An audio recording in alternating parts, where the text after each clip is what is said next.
Yes, yeah. That works for everything.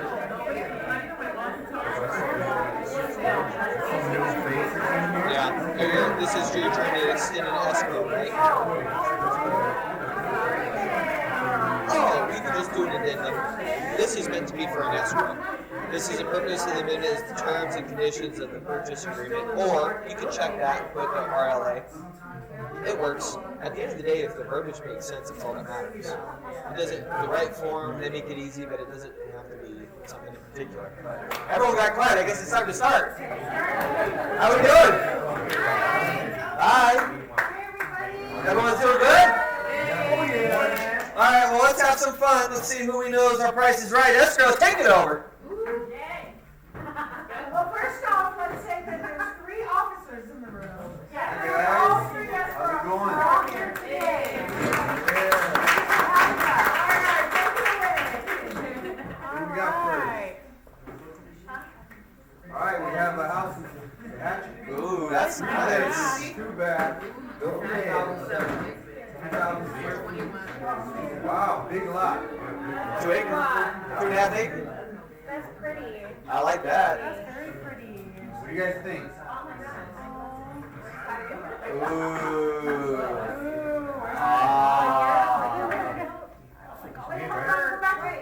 Who knows their Tehachapi? Who knows their Tehachapi? A lot of you guys can't even cheat on this one because it's on par.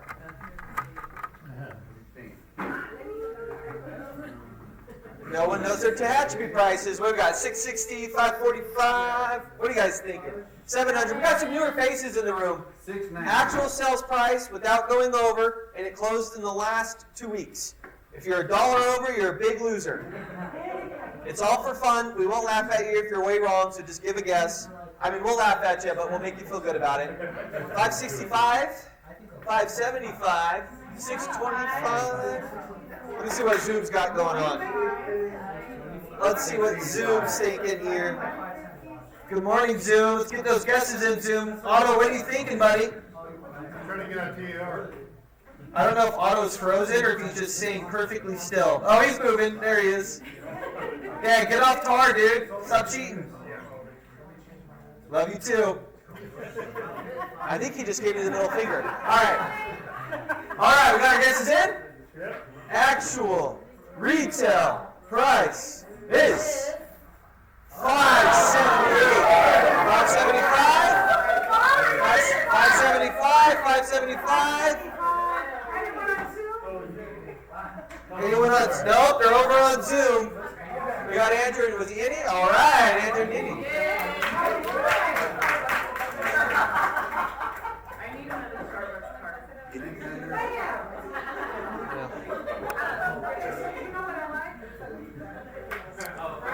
All right, let's see the next one. All right, guys. Oh, that's it. This one. Where are you going? All right, got your bag. Let's go around. Court Hill, 4 bedrooms, 3 bath. Listen up. What is it? 4 bedrooms in Court Hill, 3 bath, built in 1990, 2730 square feet, 13,068 Good lots. size lot. Yeah. Ooh. Ooh, I like that overlooking staircase. That's cool. Yes. It's nice. Oh, nice yard. Nice. Look at that shower. Nice. This is nice. This is nice. What are we thinking? Nice. Marvin's thinking 595. What are we thinking over here? 535, 625, 890, 640, 700, 675, 550, 598, 550, 630, 780, 625. All right, let's see here. Actual retail price without going over is 670. 650? 650? Nope, no one on Zoom? 650. You got 650 too? We had 2 at 650. 650. 5 over, dude. 5 over. That was a nice house. Good sized lot. Quarter acre in Quartz Hill? Wow, Irma, your camera just like fell down or something. That was crazy. We had a whole, our camera was like flipping upside down. And it was like, whoa! I think our camera just broke. All right. Last one of the day. Oh. Look at that. That's cool. That's like a 4-bedroom, 3-bath, built in 2022, 2398 square feet. That's a big lot. I like that architect. That's cool. You don't. It's just different. Maybe that's why it looks cool. It's like a ranger station. Ranger station? Yeah, you could come in here and get your deer tag. Ooh, very modern. What was the lot size on that? Big. Oh, look at that. Drinking a beer, smoking a cigar at nighttime in summer. I'm in. Great. Wildlife walking up on you. All right, what are we thinking? That's pretty. 535, 525, 650, 650, 700, 625. 800. Marvin's doing calculus over here. Yeah, 5 acre lot, 570, 700, 650, 622, 599, 650, 650, 555. All right, our actual retail price without going over for the last chance to win. How long can I draw it out? Is $850. Nobody wants the price? I say 800. Yes. 800? You got it dead on? Or close? Did anyone else get it? Anyone closer? 700. That was 5 acres with a brand new house. Look at that view. I'm down. I'm down to live in Tehachapi. All right. That's it. That's it.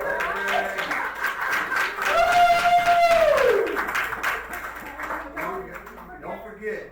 Don't forget to put on track on contract.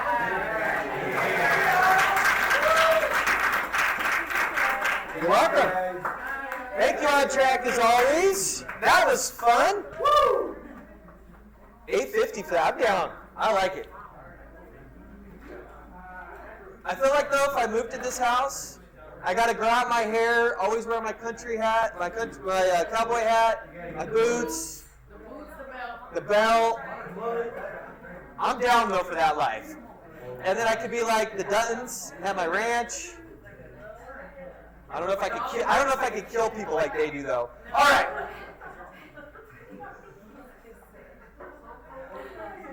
All right, George, come on up. Andrew, come on up.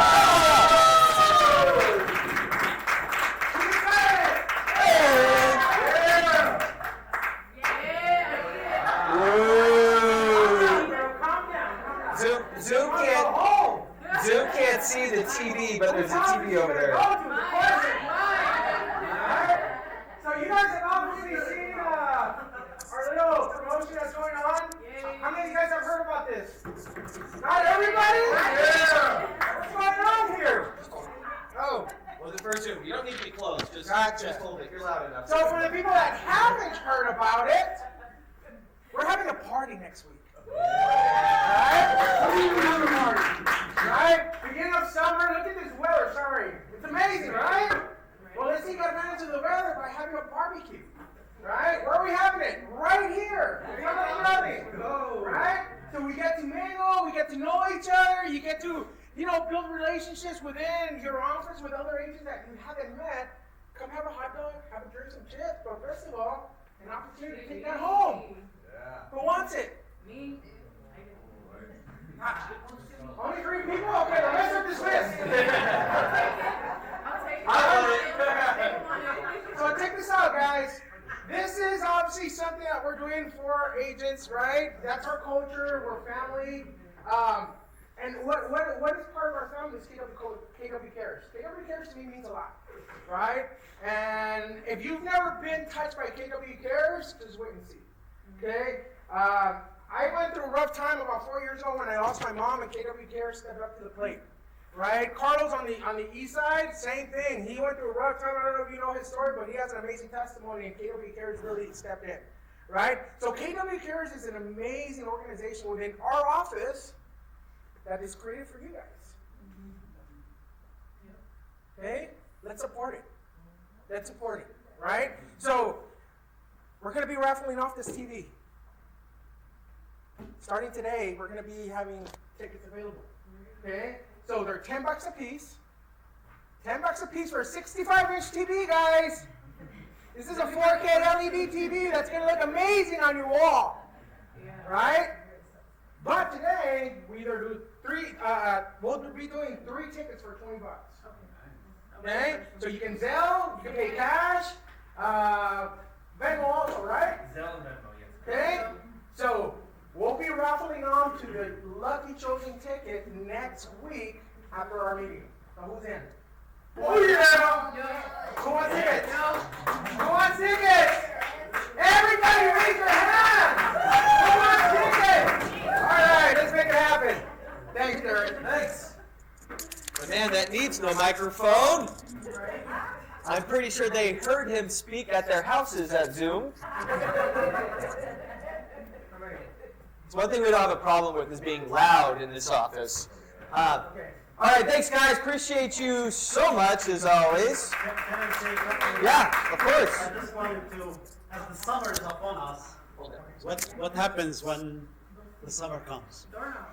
But we tend to want to be in a more comfortable clothes, more in casual clothes, more in a non-dressy clothes, more of a non-business clothes. But let me tell you, so let's assume that you have a business advisor that's going to come into your house and advise you on your business. And that person is not dressed up, dressed down. So that person has a much, they have to prove themselves to you that they are legitimate and they're good and they're going to do what they said they're going to do. But when you're dressed up, you have half of your battle is already been fought.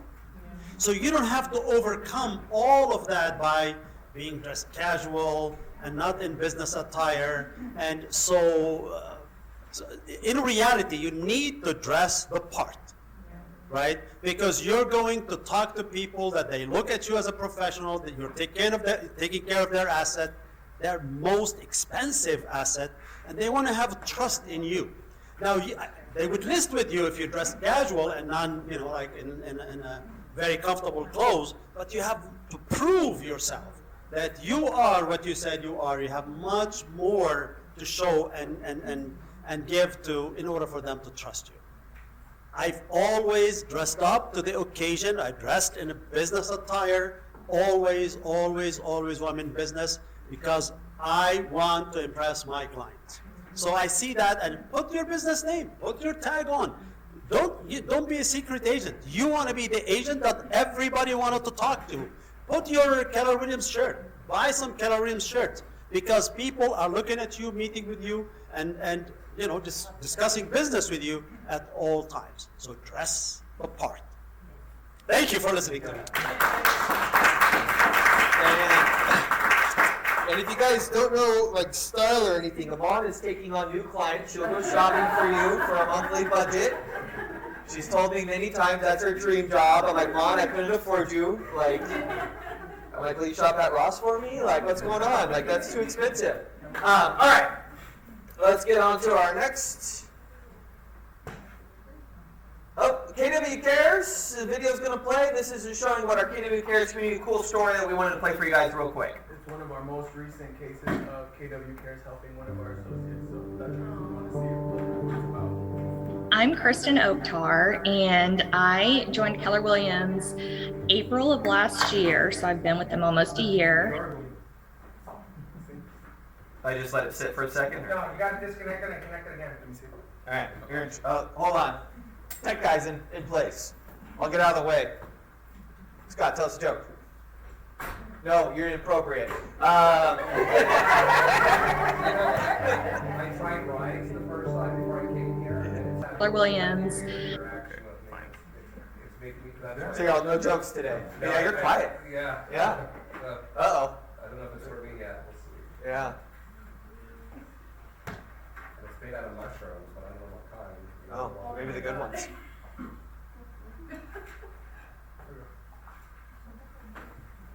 Trying again? Just a second. I think we're good. All right. Beautiful.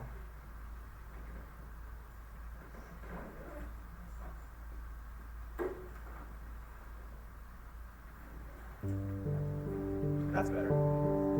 Maybe. I'm Kristen Oaktar, and I joined Keller Williams April of last year, so I've been with them almost a year.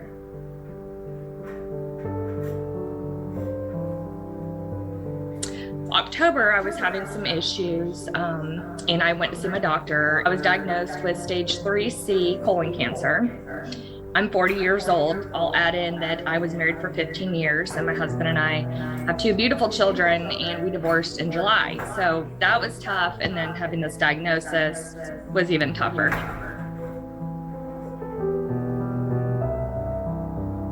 It's been awful, the side effects. I've had like every single one of them. On my down weeks where I'm really sick and I need help, my daughter will help cook for my son and bring me anything I need. They're what keeps me going, because I will be honest, I've wanted to quit so many times through my rounds because it's so tough, but I look at them and I'm like, can't quit, you gotta keep going,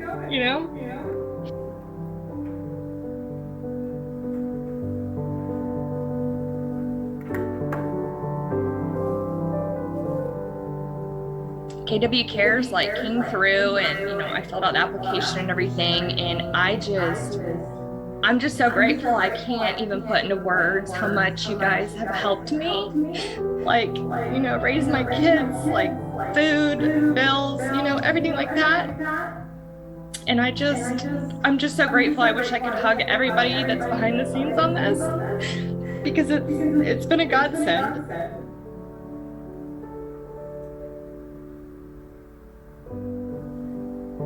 Kill this cancer, kill this cancer, kill this cancer, kill it.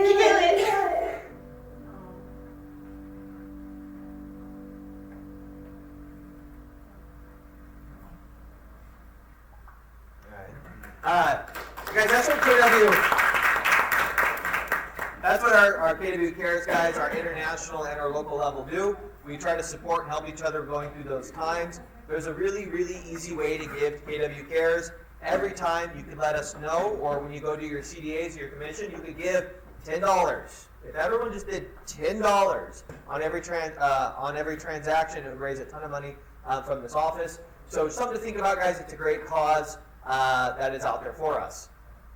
All right, Mega Agent Cap's coming up. Some key takeaways from Mega Agent Cap. For leads, listings, and leveraging leaders, in-depth analysis of industry changes, ways to turn the NAR settlement into a competitive advantage, turning unparalleled service into an ironclad value proposition, leveraging AI to automate every aspect of your business, and so much more. Mega Agent Camp is in Austin, Texas, August 12th to 15th. If you are interested in going and thought about going, there's your registration link. You don't want to miss it. It's going to be a great time this year.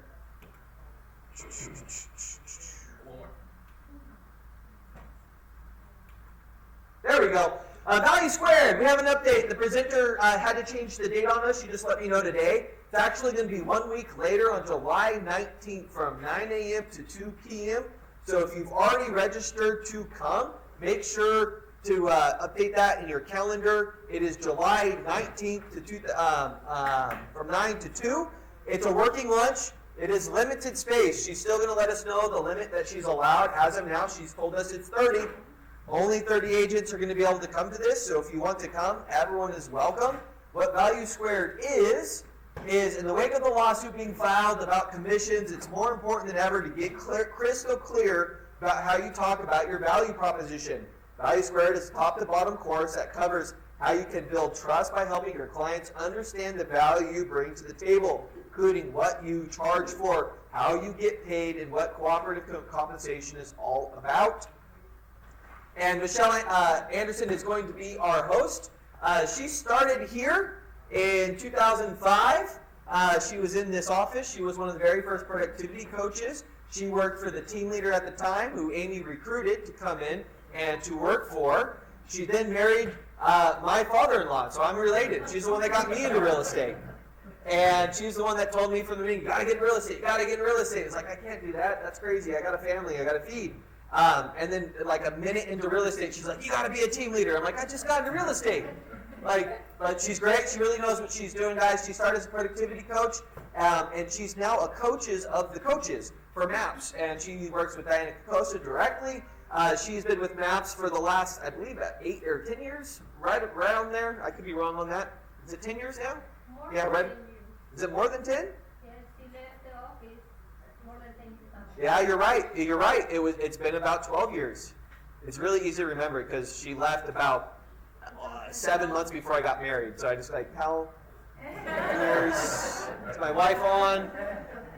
I think it's 12 years, 11, 13, 12. Uh-oh.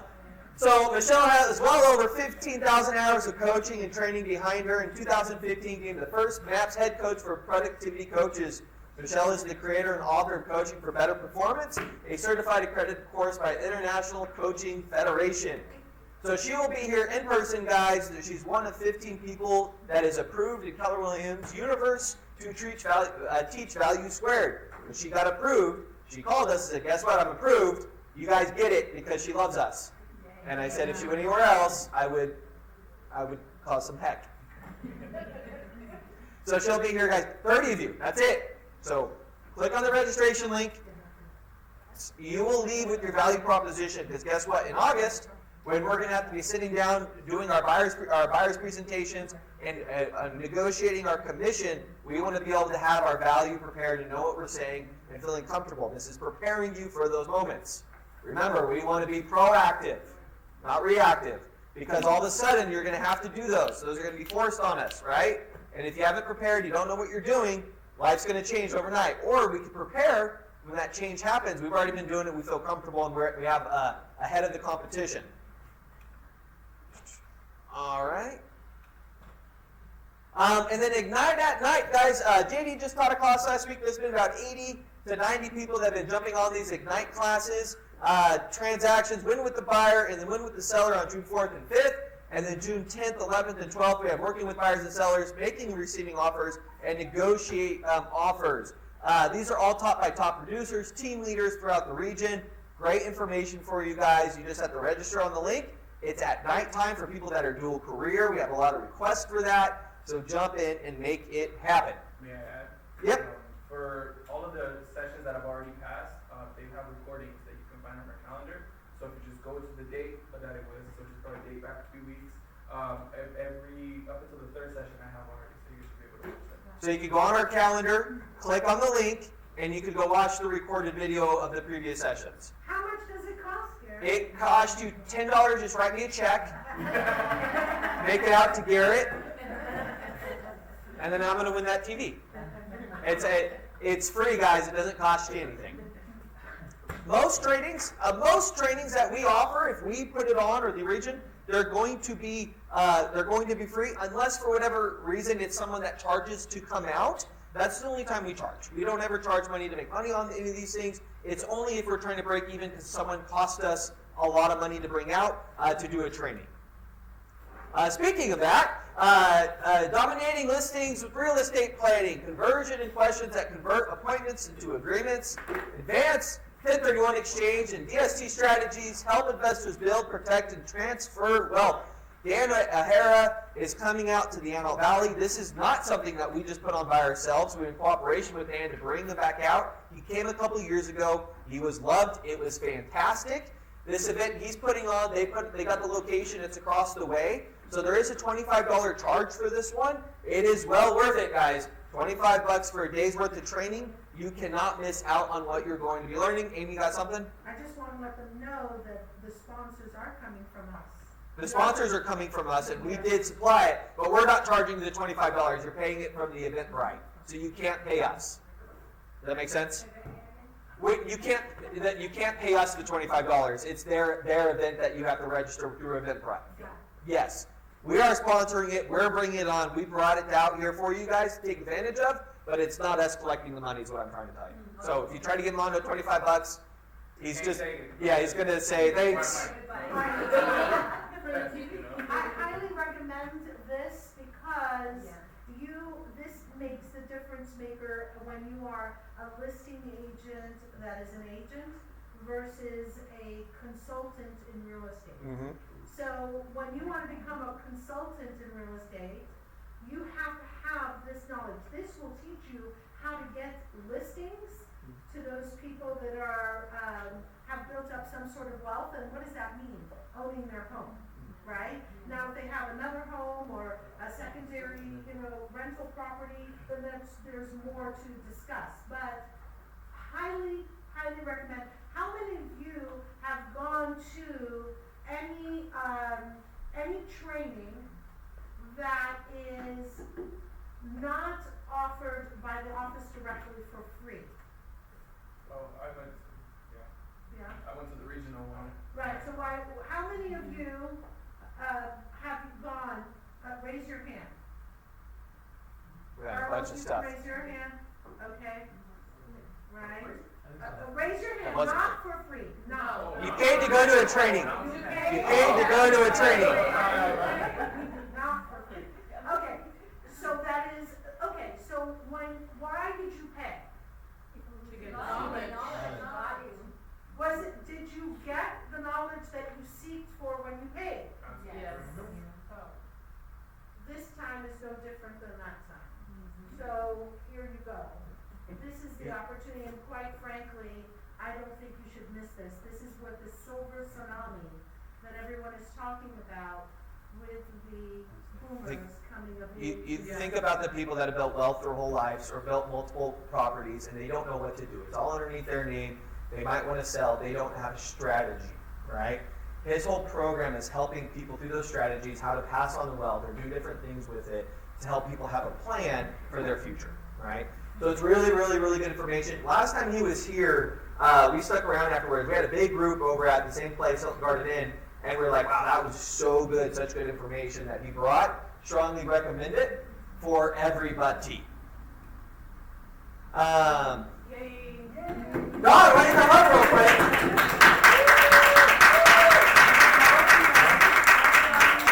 Don Durable, First American Home Warranty.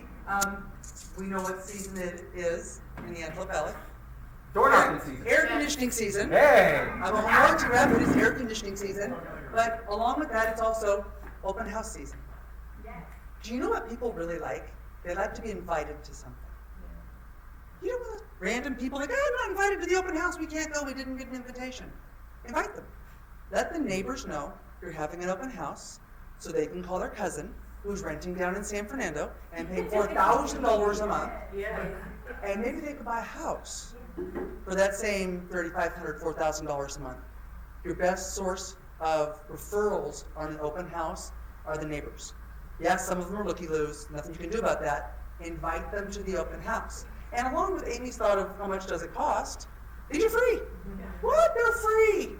All you have to do is email me, text me, call me, and like magic, you'll have open house door hangers. Now, if you email me, text me, call me before Thursday, so that would be Monday, Tuesday, or Wednesday, you will also get an open house survival kit, which is some fun stuff for my agents who I adore to help you get through the open house.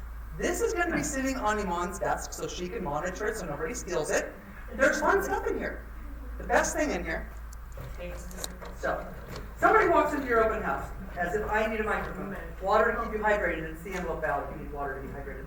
So, they walk in and they say, Marge, you think the couch is going to fit? Well, I don't know. You want a tape measure, you're going to bust out that tape measure, and you're going to say, I'll tell you right now what kind of room you got for that couch. Is it fun stuff? Yes. Is it silly stuff? Yes. It's stuff for you to encourage you to have open houses, to go out and get the business, and just be the professional consultants that you are. And playing on more words that you were using, this is one of the values I bring to you as your business partner. So, I am Don Zerble with First American Home Warranty. If you need me, email me, text me, call me. I would assume all of you have my cell number. If you don't, the person sitting next to you does have my cell number. But in case you don't, it is 661-816-1218. 661-816-1218. I've been doing this and only this for 29 years. I love my job. I love working with you guys. So let me know what I can do for you to help you grow your business. Thank you. Awesome. Woo! Thank you, Alan. Oh. All right, let's jump into what we're going to be talking. I think that's it.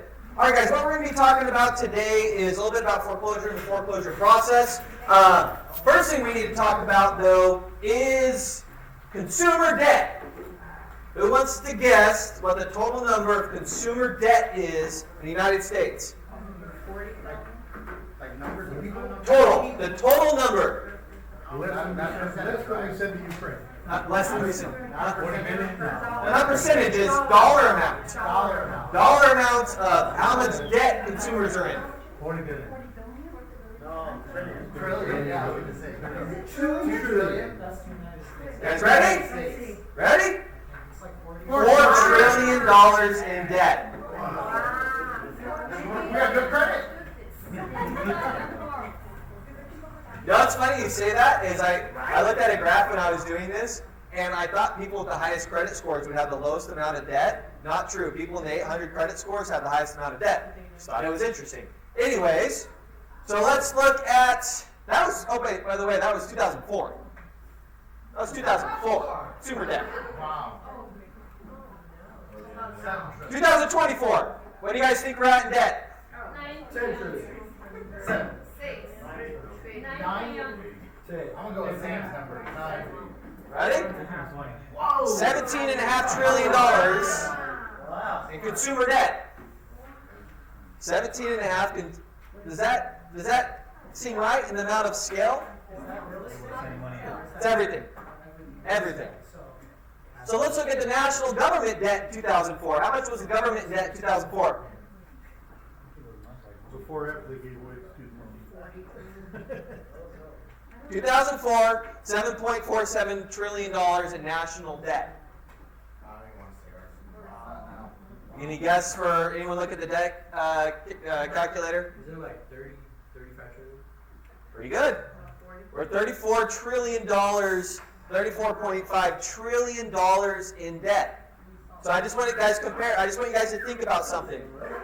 Real quick, if you took every single person that made $1 million or more in a year, and the government took 100% of their money, how much money would that be? It would be right around 800 billion.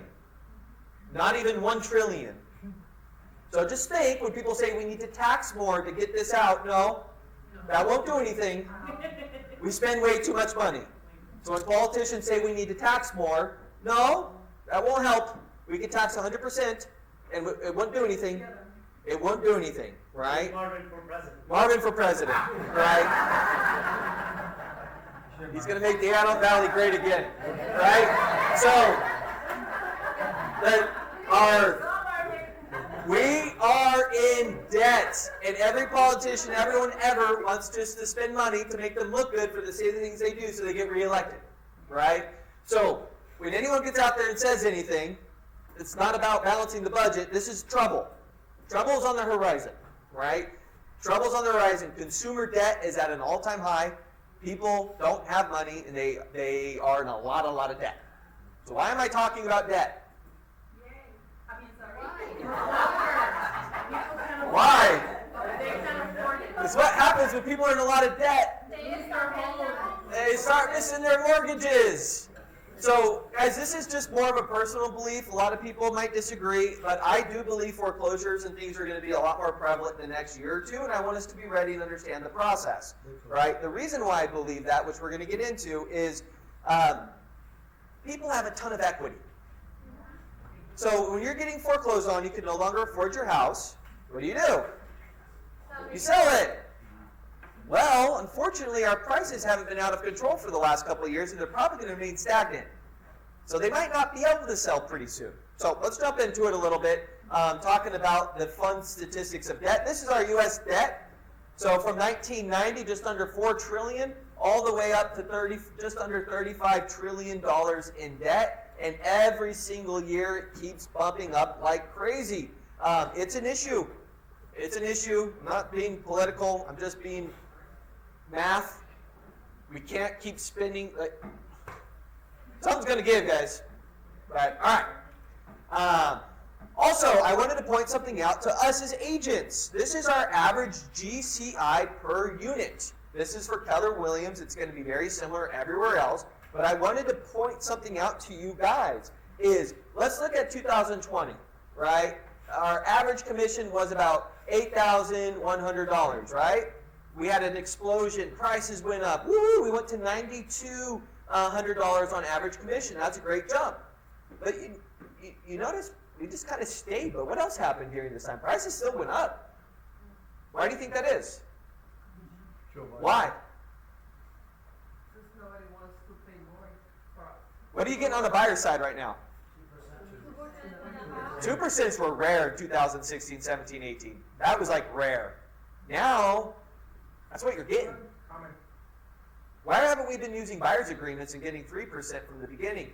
John Silva does. He's been doing it since he started here. He does a buyer's agreement. He makes them sign 3%, and if they offer 2%, the buyer has to pay the difference. He's done it since the beginning.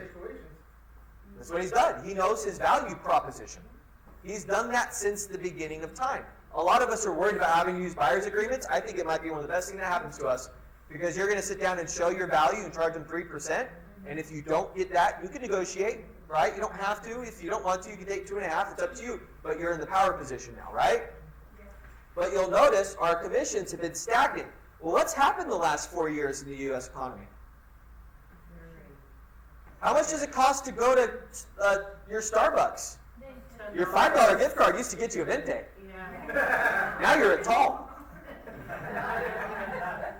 Go to the grocery store. I went to the grocery. My lovely wife normally does grocery shopping. I went to the grocery. I was so mad. I was like, oh my God, eggs or what? What is going on? I'm like, they don't sell a pound of bacon anymore. It's 12 ounces. That's not a pound. I'm like, I want a pound of bacon, not 12 ounces of bacon, and it's still more money, right? But yet we're not making more money. Per transaction. Interesting, right? Because inflation has gone up. As realtors, we've been taking less commissions, so we haven't continued up with the inflation in the pricing of houses. We did in the beginning. We did have a nice jump, right? But we've been flat. We've been gone down a little bit this year, and prices are going to remain the same. I don't necessarily think prices are going to rise much or fall much over the next year or 2 years. So our commissions are probably going to be similar. So we need to, guess what? Prices, inflation is still going up.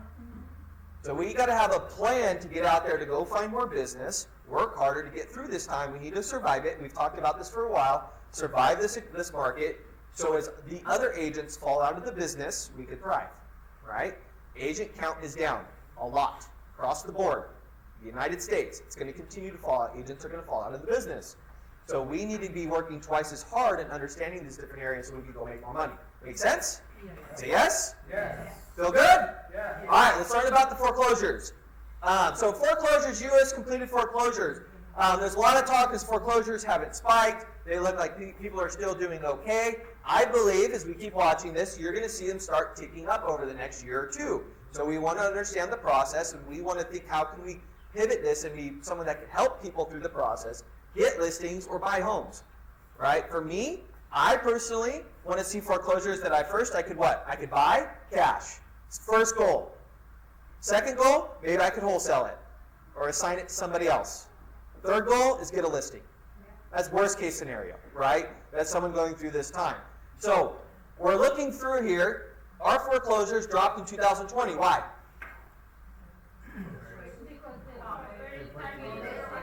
COVID happened, government said you can't do anything, right? And prices then skyrocketed. So as the forbearance wore out, people that were in trouble sold their homes. They have equity, a lot of equity, right? So they're going through that process. But we're going to keep an eye on this because I bet we start ticking up over time in the next, 6 months to a year. We'll see. So how long does a foreclosure take in California? So foreclosure timeline. So first thing happens, right, is you start missing payments. Make sense? You don't pay the bank? So at least 120 days minimum from the first missed payment. right? Typically, it happens between 3 to 6 months before the bank begins to foreclose. I'll have Mondo send out the slides if you guys want, so you can take copies of it. So typically, it's going to be 3 to 6 months before the bank's going to foreclose. The bank doesn't want to foreclose on you. The bank doesn't want to foreclose. Why? Costs them a lot of money. They want to work with you. They want to figure out a plan. They want to make something happen. Right? The first thing that's going to happen after those 3 to 6 months is a bank is going to issue a notice of default to the buyers. Can you get that information? Yes. Is it on title? Yes. Can you look it up? Yes. Can you use Title 24/7 and pull up all the notice of defaults? Are those people that need realtor help? Yes. Weird. Why aren't we doing that? Something to think about. A lot on there. The bank must send a certified mail with a notice of default being posted on the door. They have to notify the people that they're going into notice of default. The borrower then has 90 days to cure the default. Get caught up. So they're going to have 3 months, right? It's typically going to be 3 to 6 months of no payment. And then it's going to be at least 3 months for them to get caught up or not, right? If the buyer does not cure the default, normally paid what is owed, the bank can issue a notice of sale. The notice must be sent by certified mail, be published in a local newspaper for 3 consecutive weeks before the sale date, and be posted in a public place like a local courthouse. Can we see what has notice to sales? Do we have to go look in the newspaper? No. Just look on your Title Pro box, tool. Your Title Toolbox Pro. Call Monarch. Call Stacy. Right? After that has been posted, they have at least 20 days before they could go to auction on the property. At least 20 days. Foreclosure sales are typically postponed 1 or more times and can be postponed up to a year based on certain postponement reasons. Right? We'll jump into those reasons in a second. So when the bank, there's 2 types of foreclosures, guys. There's a non-judiciary and a judiciary. 99% of them go the non-judiciary, where they are going to be sold at a public courthouse. On the steps of the courthouse, unless you're down in LA County, because there's too many people, they use a hotel on the outside. Go to one. They're awesome. Even if you have no money, you can go. You can sit there and watch. It's really, really cool to see the process. We did a caravan. We've done one before. We can do one again. They're a lot of fun. If you want to do a less crowded one, you can go to Bakersfield. They also have San Bernardino. Any county, they have them. All right? So the California foreclosure process, you get the notice of default, the notice of trustee sale, then you have auction. Here is the 4 outcomes of the auction. It could be postponed, sold to the bank, sold to the third party, or canceled. By the way, you want to be the third party because you get some deals in there, right? And then if it's sold to the bank or to the third party, you have the trustee's deed to the home. So we're going to dive into these, what they are. So the first thing that could happen is it could be postponed. Why would it be postponed? If you're going to a house, it has the notice of sale, it has a sale date. Why could it be postponed? So the first thing is mutual agreement. The homeowner and the lender come to an agreement. And the homeowner calls the bank. So this is for you guys to know. You see someone has a notice of default. They're coming up. You look on title. You see the date. You know they're coming up. They're going to be due for the notice of sale. It could be quick. Their houses go to auction. Here's some options to help postpone that. The most common is mutual agreement. They call the bank. I'm going to list my home and try to sell it. Okay, what is the timeline? What does that look like? The bank doesn't want to go to foreclosure. It costs them a lot of money, right? Second option, bankruptcy. So if a bankruptcy puts an automatic stay on all debt collection actions, it does not stop the foreclosure, it just delays it. So if they go into bankruptcy, they just delay it. The bank will then have to go to a judge and get a stay from the bankruptcy to be able to go to auction. They will, but it will give them more time. The first option is much easier if the bank's willing to do with you. Guys, I've sat in this office. I've had an agent near in tears. They were closing escrow on Friday, and it went to auction and sold on Thursday. It sold the day before it was closing. Like, it was funding the day they sold it at auction. They said the bank knew. whatever miscommunication, you have to be crystal clear with whatever's going on. I remember to this day, I remember the agent, I remember exactly, and it was like tears because they thought they saved it, it didn't happen. And as a matter of fact, the title doesn't allow any transaction of escrow to close at least 7 days prior to the action. If they, I don't know how they wanna sell it because they have to have a. They have declared, yep. That's not exactly true. I just closed one 2 days before. Yeah, Depending on the title D- company. Yeah.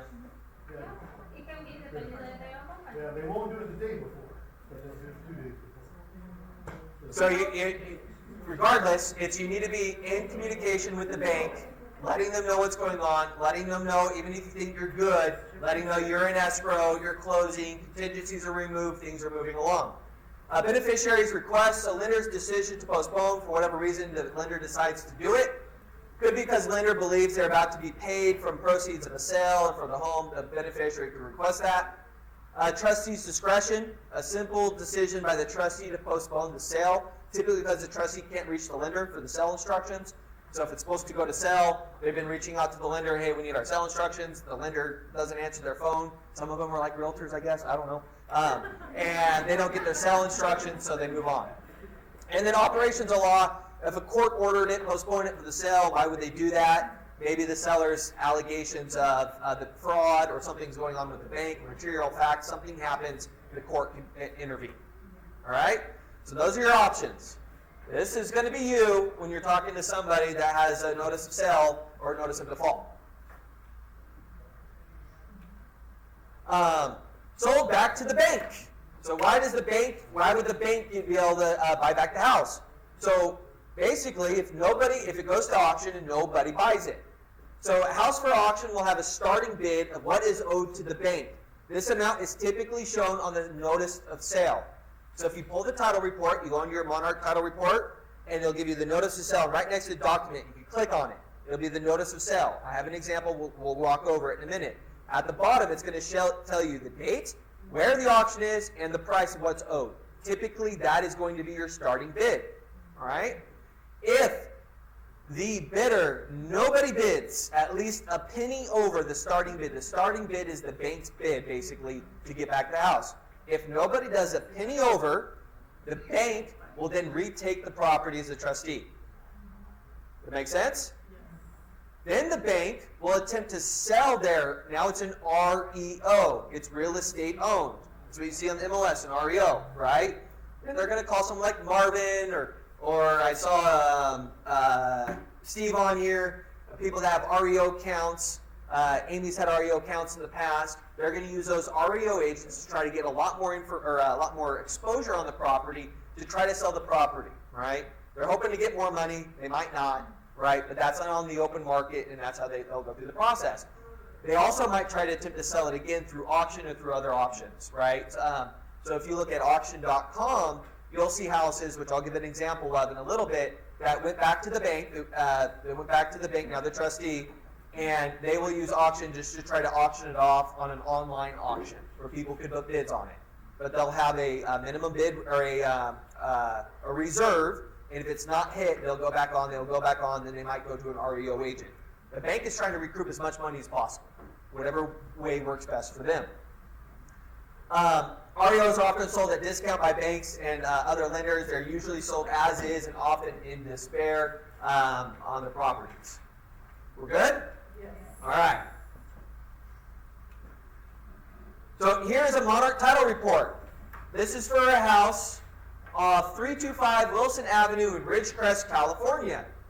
I first saw this house last year, a year and a half ago, and I was like, oh, that looks nice. The outside looked nice. I saw that it had a notice of sale, and I was like, ooh, that's interesting. That's something I might want to buy, all right?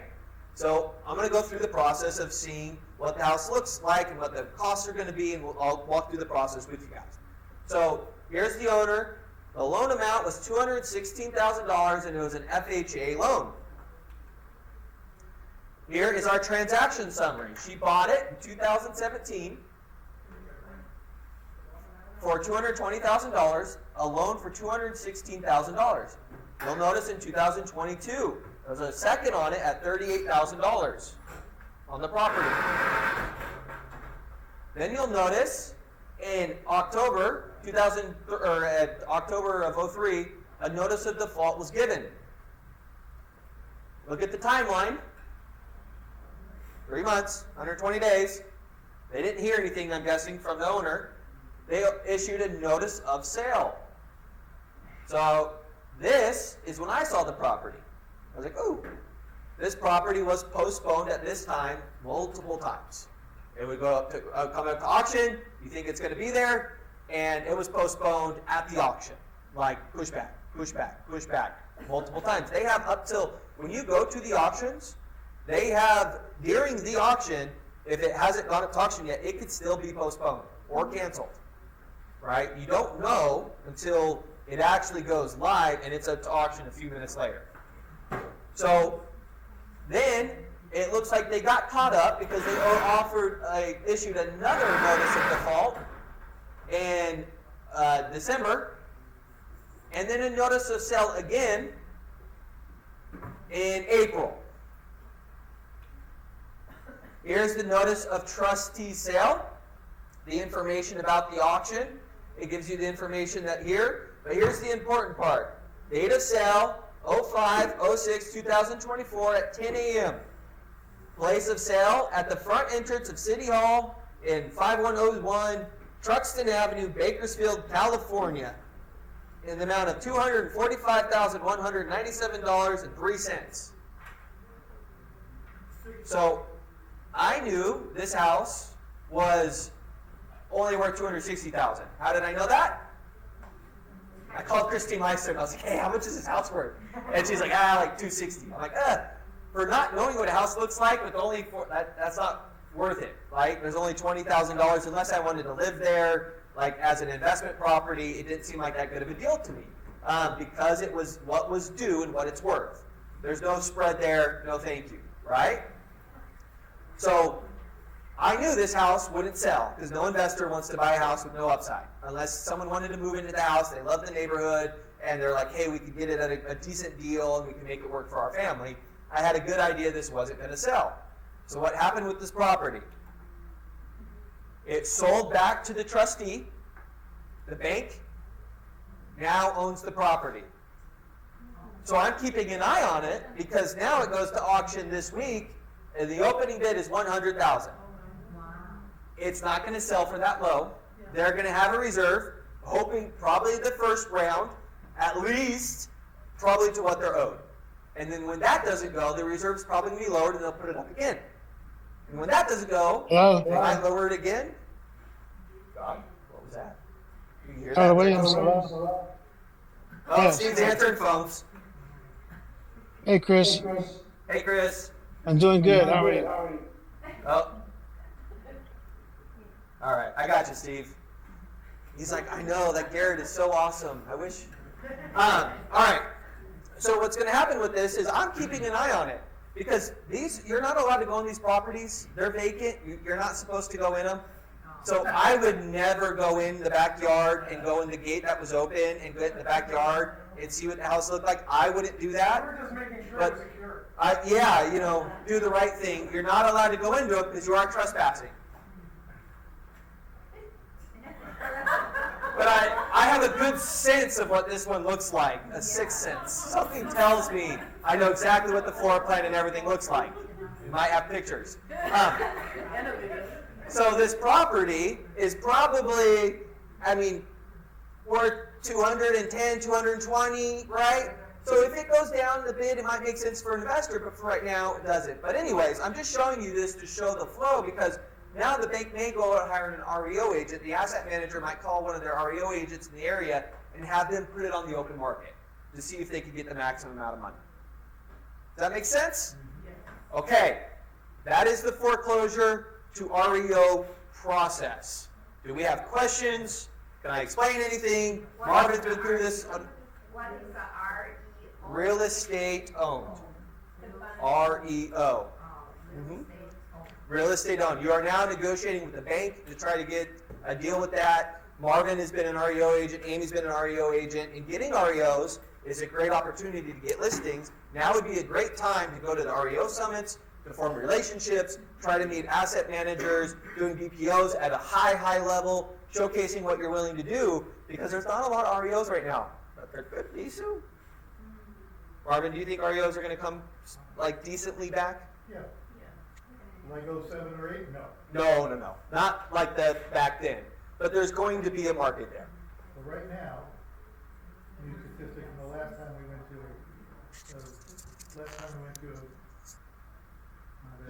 No, just talk. I won't. the last time we went, they told us that FHA loans in the state of California are 10.4% are in default. 10% of FHA loans are in default. I didn't know that, but it just reaffirming what I already believe. Well, you only got 3.5% into it. Yeah. And if you bought in the last 2 years, prices haven't gone up. Yep. If you bought 3.5 and you bought in the last 2 years, you're in trouble. That's 10% sell. Which short sales could be another class we'll do again soon, guys, because that market's coming in. What questions do we have, though? Amy? Wouldn't it be great if you take a look at that? What was the percentage? 10 point what? 10.4. 10.4 of the percent of those FHAs that are going into REOs. What if you call them and assume that loan? Oh, yeah. And purchased that property? Investors would be all about assuming those loans. All about. I do have a question for you guys. For you two, you might know this answer. Will a bank allow you to assume it if it's in default? Yes. They will, But not an investor.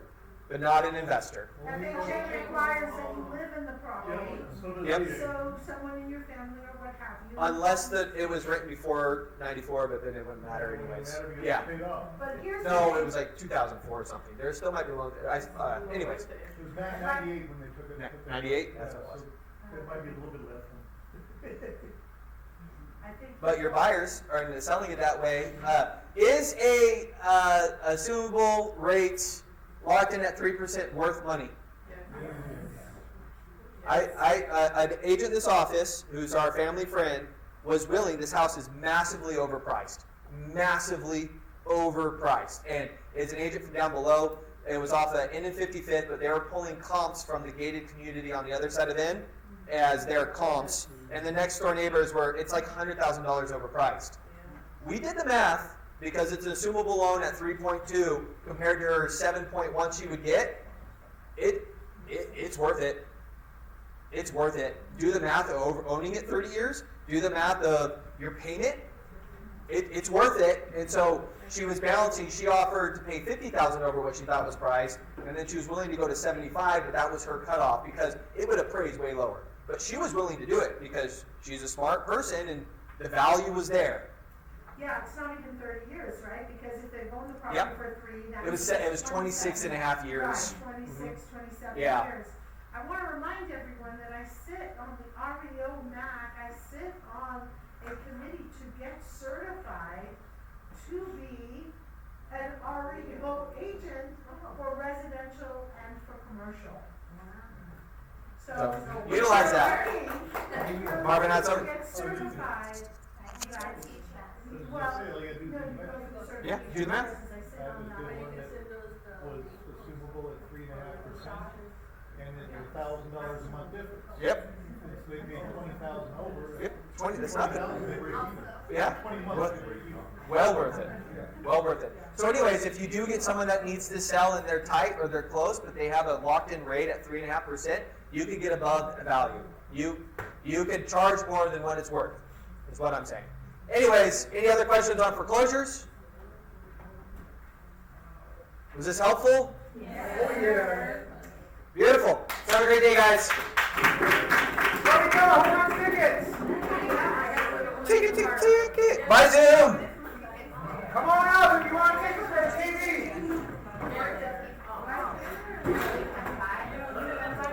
Yeah, I'll have Mondo send everything out.